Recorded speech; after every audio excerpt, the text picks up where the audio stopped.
Hey everybody, just wanted to make a video to spread the word, to share my story, and let you know that you're not alone. I've filmed a lot of videos before, but I haven't uploaded any of them. And just to kind of give a brief overview of what's my situation, I'll just tell you now. So, about a year ago, I was on the cusp of being a commercial pilot. I was thriving. Everything was right. Everything was right. I felt amazing. I was cognitively clear. No pain, nothing. Health was not an issue. Worked out all the time. Ate right. Everything was spot on. And I was in school to be a pilot. And I was 3 flights away from becoming a commercial pilot. And then my brain tumor happened. It's a pineal cyst, benign.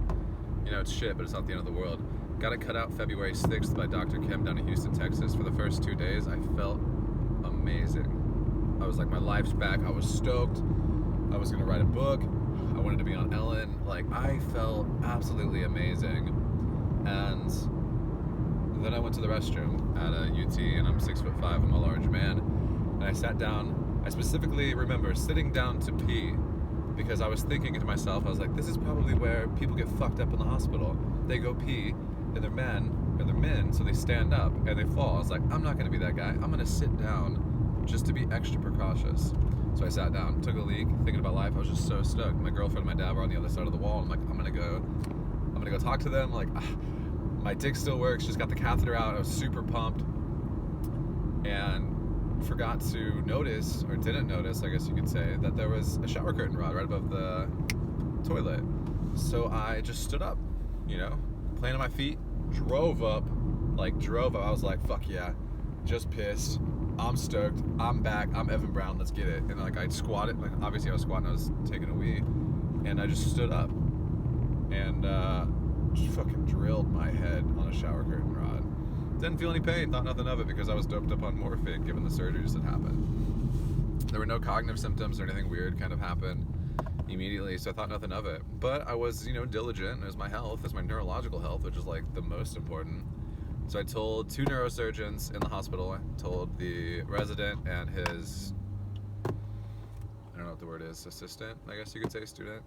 And they're like, yeah, it's no big deal. Told all the nurses, they're like, yeah, I wouldn't worry about it at all. Just be careful, don't hit your head again. I was like, okay, cool. Felt fine. And then I had to leave the hospital, and it's company policy down at UT Health, or UT Memorial Hermann, if you've had surgery, any kind of operation, you have to leave the hospital in a wheelchair. And I remember sitting there, I'm like, no, I don't want to. I walked into this hospital, broken man, you fixed me. I want to walk out.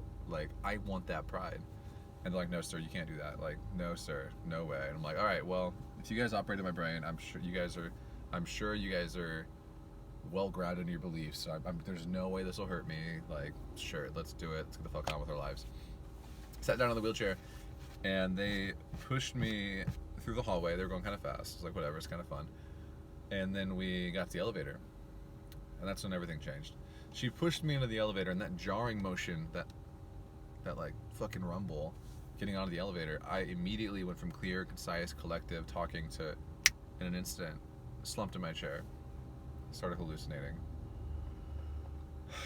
And before I could articulate, and I don't know how the fuck the nurse didn't see this, but before I could articulate that this is really bad, whatever we do, let's not do that again, she pushed me through it again.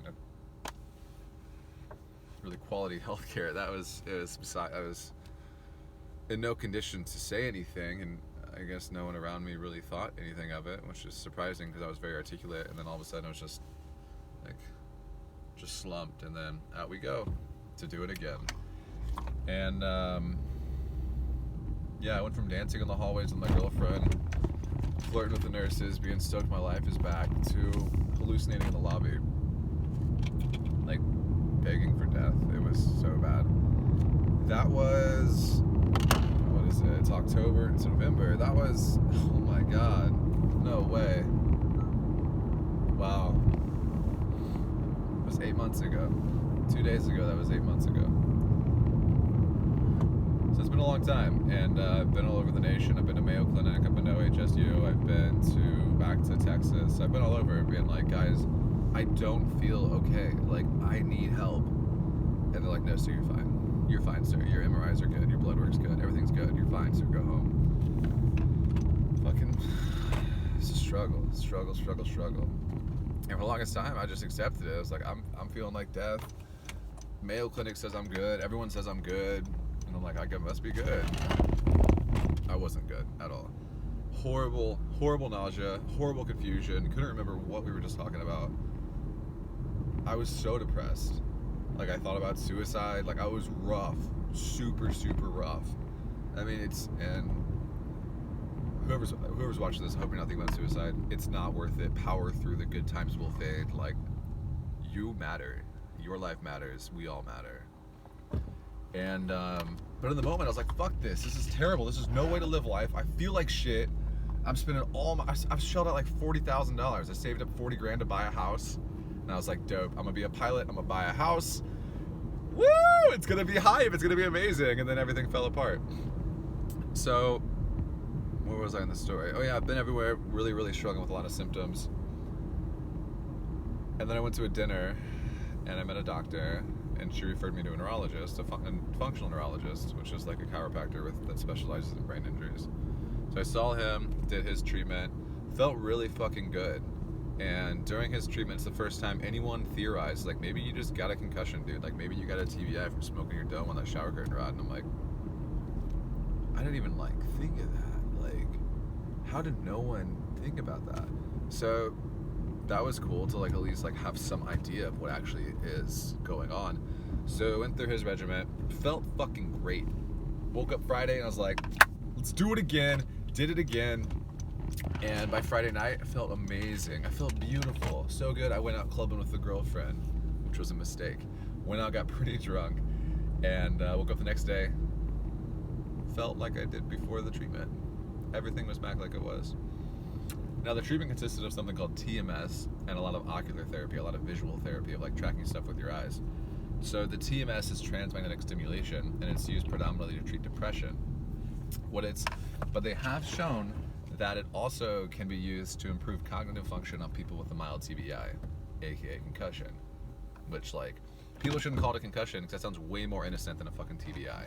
But the vernacular issues is a conversation for another time.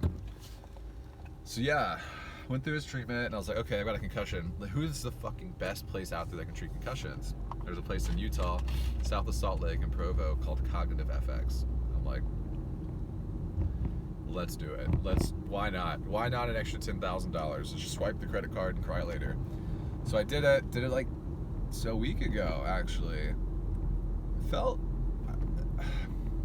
It wasn't the miraculous, like, that I was hoping for, but I do feel better now than I did before all of it, and they anticipate me to make a full recovery. So I just got to do my at-home exercises, so that's what they call it. It's like at-home therapy, and I should be good. So this video's going a little longer than expected. If you're still watching, thank you for that. Message me, comment below. I will answer any and all questions, and I've got a more detailed video that I've recorded on my phone too while driving. I just haven't uploaded it because it was like super personal and I cried and it was emotional. But transparency is important, and I think it's important because, like, you need to know that you're not alone. Other people are going through this shit, and, like, I'm telling you, if we can get through it, if we can fight for one more day, just fight day by day, and don't accept no for an answer. There has to be a way to heal the brain. I don't give a fuck what I don't give a shit what your degree is. I refuse to accept that there's no way to heal the brain. So, new life journey, heal my noggin, and everything else will come. I used to want to be a pilot more than anything, and right now I just want to feel normal again. Yeah, I'm sure you can relate. Yeah, I don't know what else to say. It's my first video that's this related. Feel free to check out my other, like, flying videos if you want to get hype on aviation. And I'm telling you, if you want to be a pilot, now is the fucking time. Now is the time. Anyway, spread love. Thank you for your time, and enjoy your night. Bye-bye.